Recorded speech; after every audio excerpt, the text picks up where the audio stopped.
I'd like to welcome the audience and my fellow panel members to the discussion of M&A and capital raising, positioning your business for growth.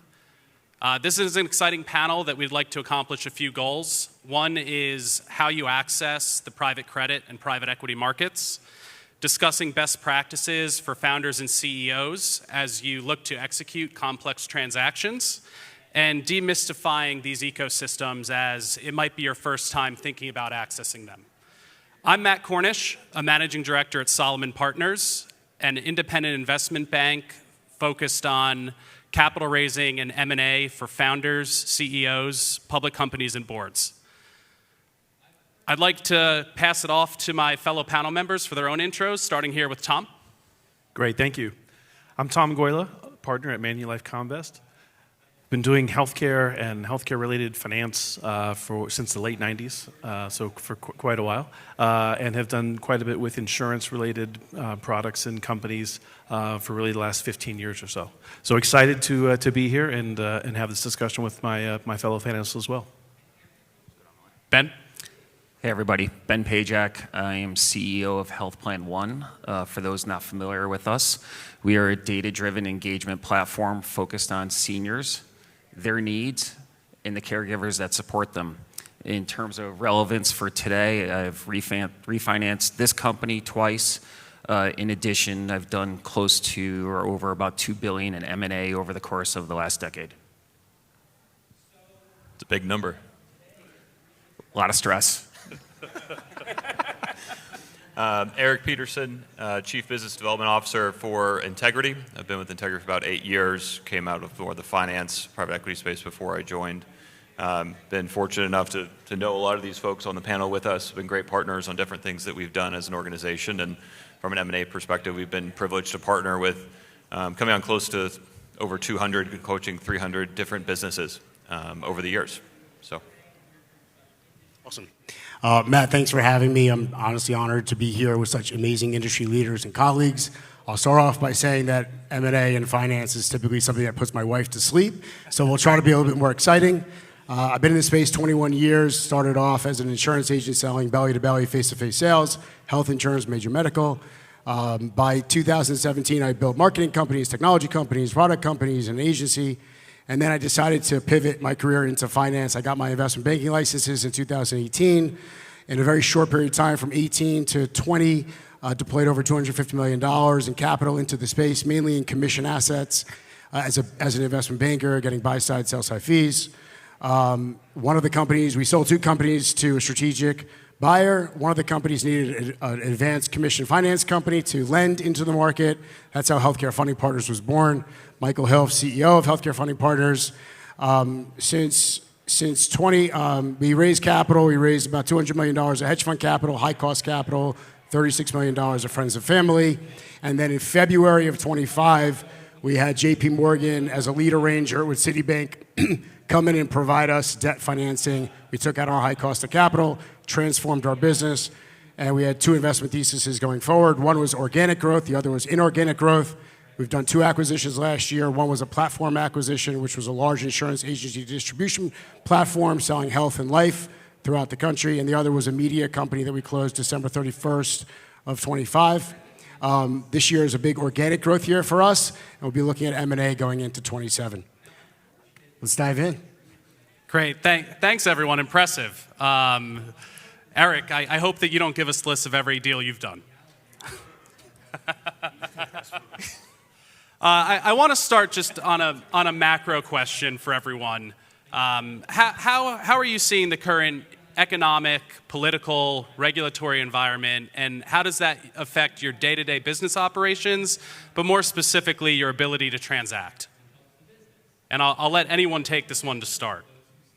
Yeah, I'm happy to. Yeah, I mean, I think our name, we're very proud of its integrity. We actually view compliance as a strength and a right to win in the marketplace for us. And so when we look at any partnership or acquisition, it's actually one of the highest things that we look at through diligence. And so as we think about the different regulated bodies, our business at Integrity, we do life, health, and wealth. So name a government, state, or even FINRA, which is technically a member-owned organization.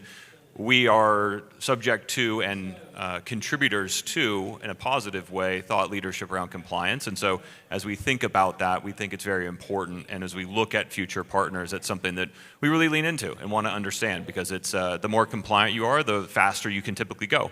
And the right to do business in a wealth management context in the SEC and FINRA, life insurance, of course, with every DOI around the country, and then from a Medicare perspective with our partners at CMS and elsewhere.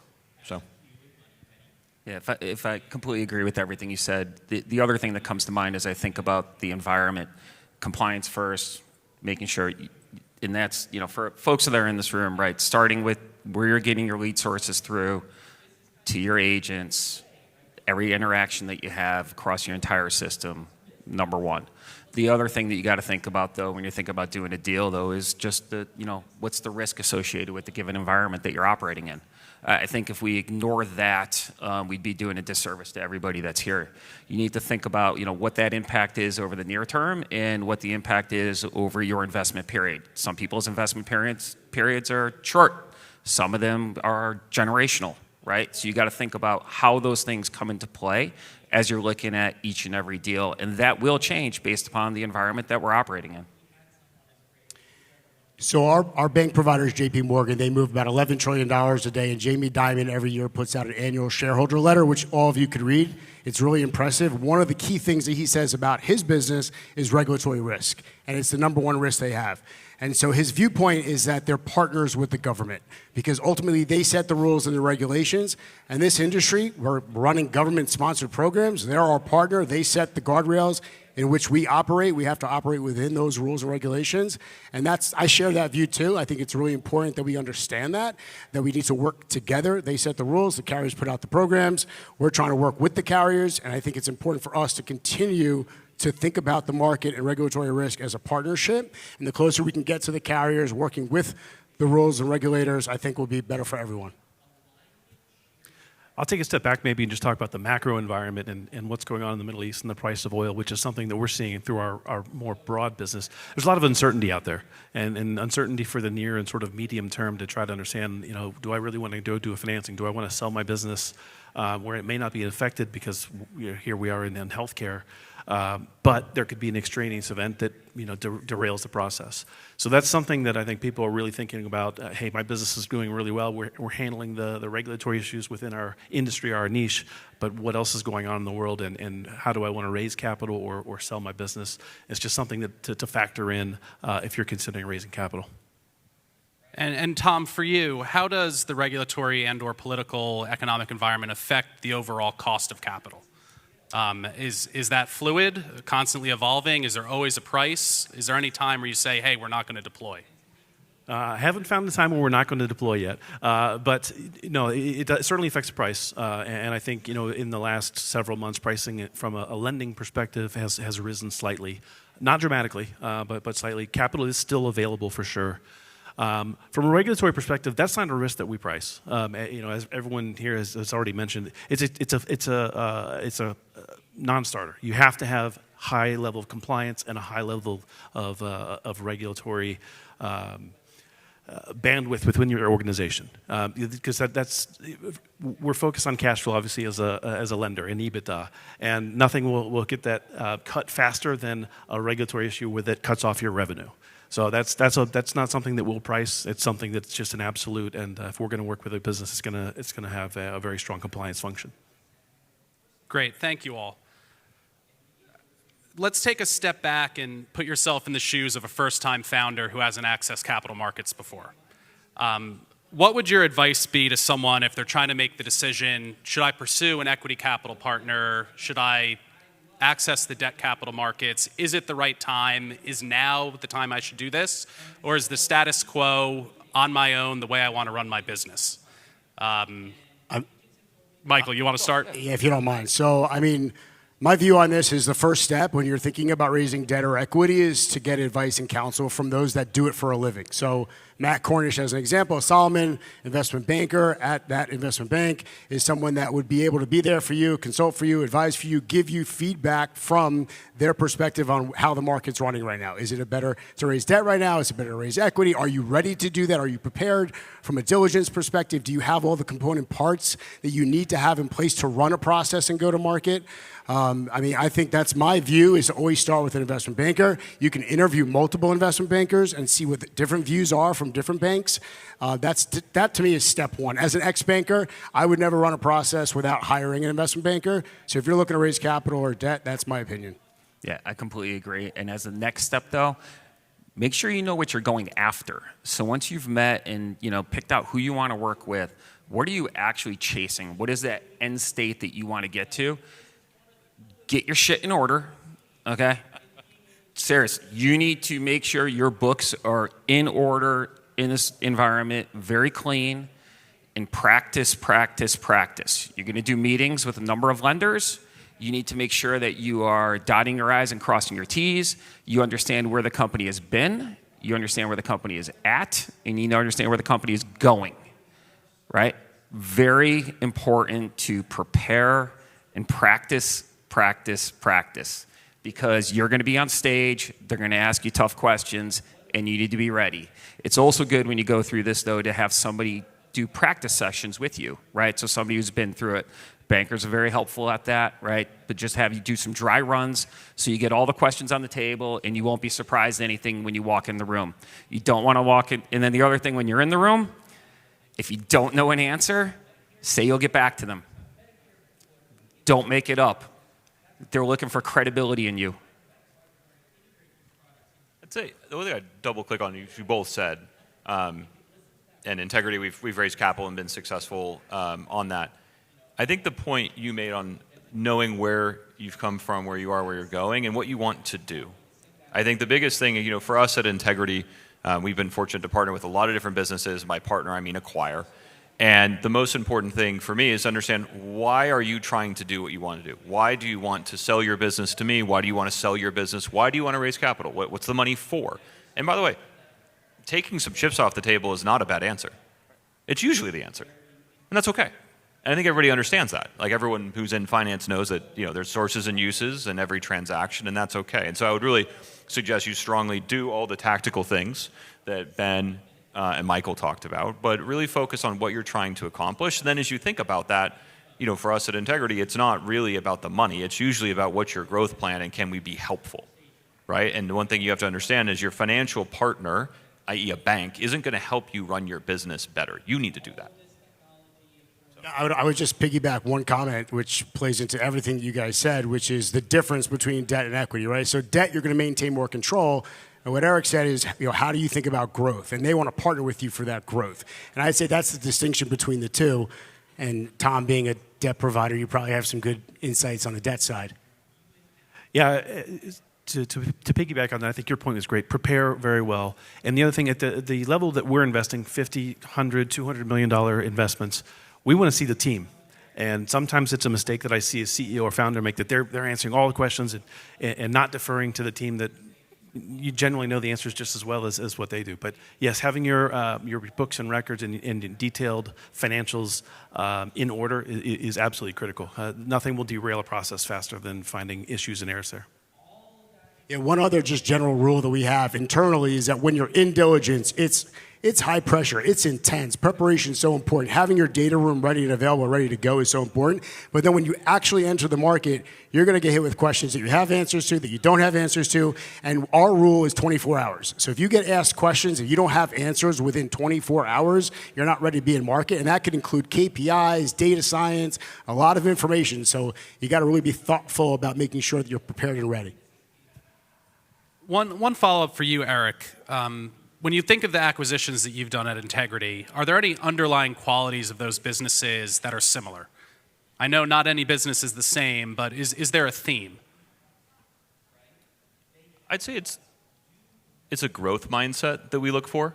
We, and I know Michael feels this way, Ben, you feel this way, we all want to grow our businesses. And so when we're looking to acquire or partner with somebody else, we're trying to find a partner, capital P, in the truest sense, because the day after we close, we're in it together.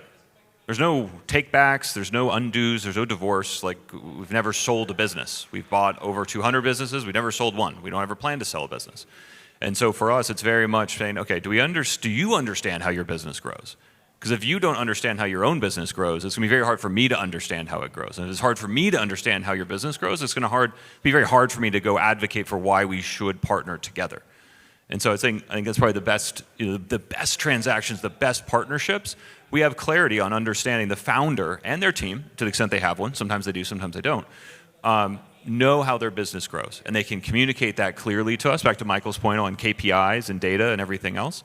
But it's really having a growth mindset, and then being able to assimilate similar mindset, and then we know how to help each other post-transaction.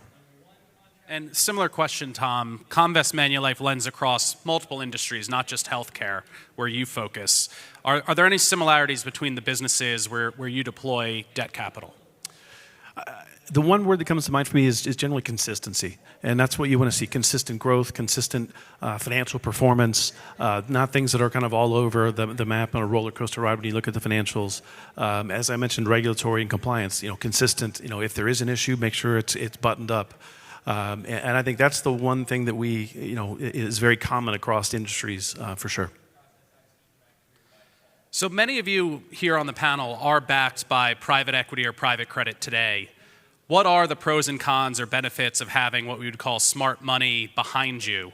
Does it create more stress than actual positive outcomes? How do you view it? And I promise I won't send a tape to your backers. You mean the one that's recording right there? Other than the live stream. Other than the live stream that's being broadcast everywhere. Yeah. Thanks, Matt.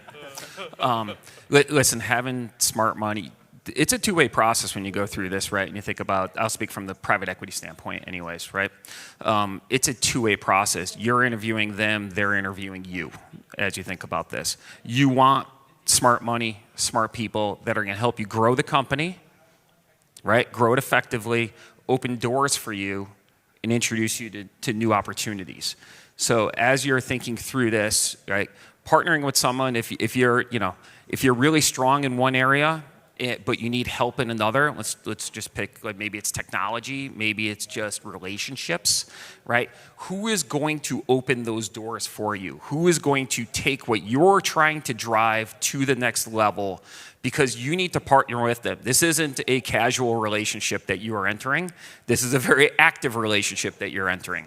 So thinking about who those people are, how they're going to make you better, and by the way, that can change over time too, right? Your goals may change. See how they maybe have moved out board members. See maybe how they have brought new operating partners to the table. Personally, I look for operating partners who have experience in relationships, in technology, in the areas that we are trying to get into, operational experience, maybe that have run a mature company. Your company may be of a certain size and you want it to get it to 10 times that, right? Managing through that, it requires a different skill set of you. It requires a different skill set of the company and the team members and those that are around you. Having people that have done it, seen it, saw that movie before to help you navigate that is hyper important.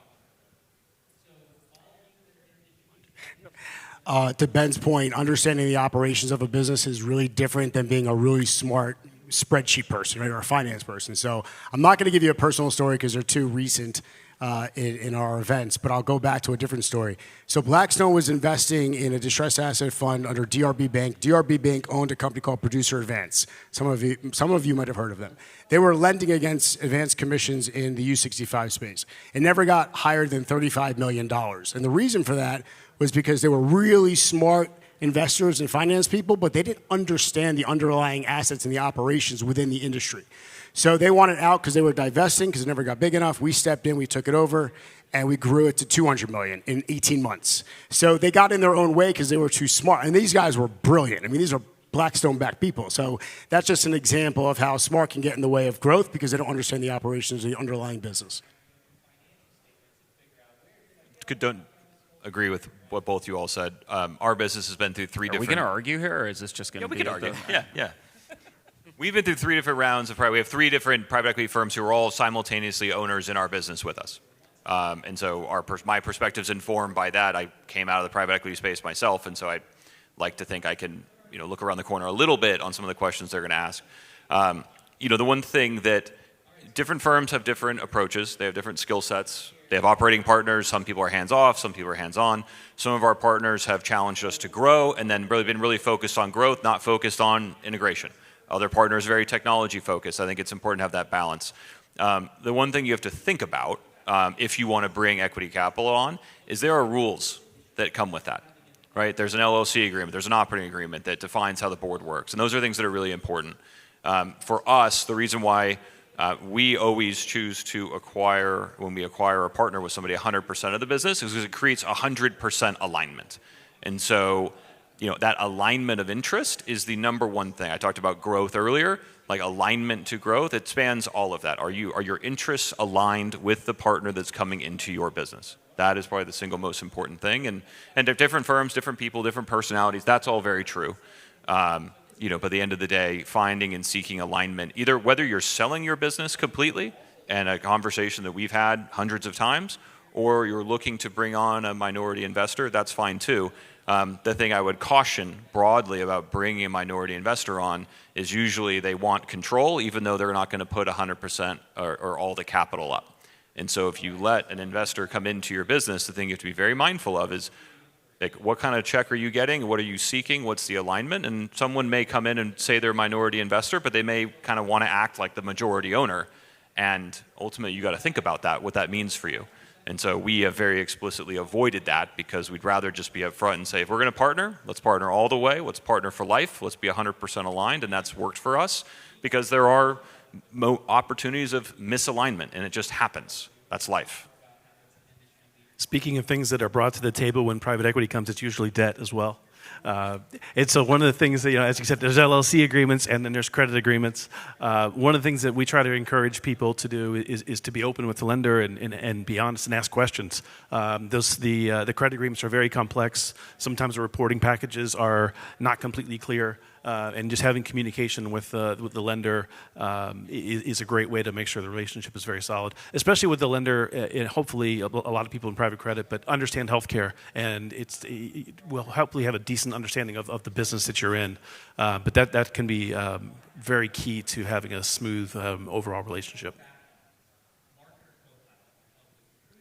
What are your views on a strategic partner versus a pure financial play? So, how does a strategic partner supercharge the growth of someone versus a private equity or a private credit investment? And how would you sell yourselves to the audience to be a good partner?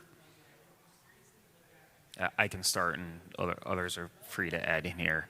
Having been on all sides of this equation throughout my career, when you start to think about a strategic partner, versus the private equity piece, again, it comes down to how much of the business are you willing to part with, right? You're selling off. If you go to a full strategic partner, selling 100% of the company, what does that mean? What does that mean to the future of it? You probably won't be in charge, is what I'll say, when you come over. But understanding who is in charge, how that relationship's going to work. How are you going to what happens on day one? What's going to happen on day 360? What's going to happen afterwards? What's going to happen to you? What's going to happen to your leadership team? Is there a plan in place? Is there an exit strategy for you? You can sign, you may sign a deal with a strategic partner, and it says that you as CEO, you're going to help this transition for 18 months, and then you're not going to be here. How does that make you feel, right? And these are things as entrepreneurs. A lot of you guys run your own shops, right? Where does that take you? That may take you to the place you want to be. You might want to be risk off at that point, right? Instead of risk on, and it's time to make that change. You may have something in your family life or something that's making you say that I'm thinking about the next level of things. You need to process these things, right? Taking in outside money and from, private equity, you're bringing on somebody, and the minority piece is huge. I completely agree with what you said there. But taking off portion of it, and you're playing for another round, another opportunity to sell the company, take more chips off the table. Different opportunities you need to think through. Where are you in that journey? Where are you in that span? How far do you want to push things in the future, right? Because it's your baby in many respects. I've bought companies off people completely, and Seen some really sad faces when it was time to part and for them to walk out of the room. Really sad faces, right? Because they knew what they were getting into, but when you actually walked out of the room for the last time after that 18 months to 2 years, it's tough, right? And you need to really understand what you're getting into with that. Speaking from a strategic buying, though, just for a second also, Matt, biggest thing for me was the team, right? It had to be a good cultural fit with what we were doing in complete alignment. Moving too quickly on some deals, I've made mistakes in my past. I always talk about the faults. We acquired a company too quick that we didn't have a relationship with. Management wasn't necessarily fully in on where things were going. They thought they can operate the way that they worked on the outside once they got inside the organization. It was a mess, right? It was an early learning for me on how to do things. You learn, you adapt, you change, right? As you went further in, it's okay, we're acquiring, we're taking 100%. This is what's going to occur to the CEO. Management team is now going to be reporting in through other people in the organization and having a very clear lines, not only of what happens on those like targeted dates or stage gates, you want to call them, but you know, what is going to happen when something goes wrong. Stuff goes wrong all the time. I say whether it's this business or other business that goes wrong all the time. It's about how you respond to those things is more important than what goes on in the middle of the action of it. So why am I telling you this? When strategic goes in and buys, something will go wrong. An expectation will be off. Something goes. You need to have a mechanism built in for you to raise a flag and say, I need a TV timeout. We have an agreed to mini board that's going to talk about the situation. You're going to come to an agreement and move on. So it's an important thing if you head down the line with a strategic. I heard this at another conference recently, and I liked it, and so I'll talk about it here. There's a formula for success, and it's something like vision plus math plus operations and executions equals X, right? And so too big of a vision with not so good math around that, but great execution is going to equal open parentheses, negative number, close parentheses, right? And so I think it's really important for you to understand that formula. That's going to be very helpful. I think the difference, we talked about it before, between debt and equity is control versus partnership. So you got to understand what that formula looks like to kind of figure out the math part. And do you plug in debt and take more risk where a big percentage of a small number is a small number, but a small percentage of a big number is a big number. And the way I would look at that comment is that the debt is going to be, you're going to keep control of your company, you're going to keep equity in your company. And if you're looking to partner with private equity, that's a smaller piece of much bigger number, right? In my opinion. So I think those are the thought processes I have as it relates to kind of how you define success, what's the formula for success, then trying to figure out whether it's debt or equity. As far as what Ben said, I agree 100%. Culture and team and operations is so important to the business of how we think about investing in people. And of course, alignment, as Eric has said as well. After you, sir. For us, every acquisition that we've made, the forms of proceeds come in two ways: cash and rollover equity in our business. And oftentimes we're very rigid about this, actually. 1 out of 200 plus deals we've done were all cash, right? Because we want that founder who built that business, who had a growth ambition, to maintain alignment with us, not just running the business post-close, but have equity and ownership in everything else. And so for us, what has been probably the biggest single unlock that I credit our co-founder and CEO, Brian Adams, about is how do you let alignment sort of transcend the organization? Because the day after you close, there's a lot of excitement, right? You get to that closing call, you did all this diligence, you close, and what happens? Well, the next day you got to grow the business. It is very much a what have you done for me lately thing, in the sense that you still are running your business. So what is the plan going forward? And so for us, it's that alignment all the way through, which I talked about. It's a form of consideration and how you do that. Again, you can get those. You can get liquidity through debt. You can get liquidity through equity. But just driving to that alignment, super important. And for us, we've been rigid. We've missed opportunities that you could argue were great opportunities that just weren't the right fit. And it was for us because we just really wanted to stick to the formula. We have our own formula, which is you got to sell 100% and be all in with us. And when you do that, how can we combine businesses to build a bigger thing? And don't worry about your percentage of the pie. Let's just build a big pie. Yeah, I just want to piggyback one comment, is our formula is the same. I mean, we're big in making sure that you become partners with us in our business. So we buy 100%, low cash, a lot of conversion of equity on your side, on the enterprise value into our company. We want to be shoulder to shoulder. We want to be partners. We want to grow together. We want to integrate. So I totally agree with that thought process as well.